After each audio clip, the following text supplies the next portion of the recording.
Кочанските оризопроизводители се разочарани, ветената исплата на 3 денари по предаден килограм оризова арпа се уште не им се исплатени. Повторно се заканија на блокада на регионалниот пат кај Облешево, но овој пат и на новиот експресен пат Штип-Кочани. Беше обеќано дека во текот на 2022 година до август месец ќе бидат исплатени. За жал, 2023 сме, од ето тоа нема ништо.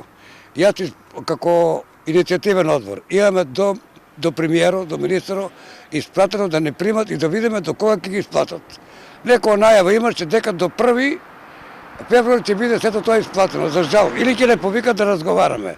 Ние не ќе да разговараме, нема зашто, само поголемо производство, да можеме навремено да посееме едно друго.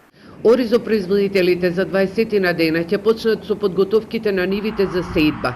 Потребни им се пари за да вложат во производството.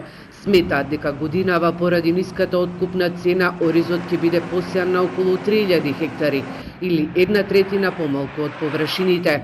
Тие ќе бараат и нова производна цена. Ние дадовме една калкулација околу 700 кг за декар предадена арпа, меѓутоа произведена арпа, меѓутоа таа количина е многу висока бидејќи ние имавме во реколтата 2022 намалено производство поради касната сеидба, како што и сами сте сведоци, како и скапите репроматеријали, луѓето како и намалените површини на ориз, па некогаш се сееше и над 6000 хектари.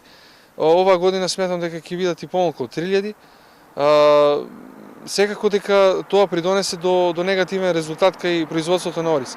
Кочанските оризопроизводители побара и посериозен пристап на институциите при набавката на семенскиот материјал.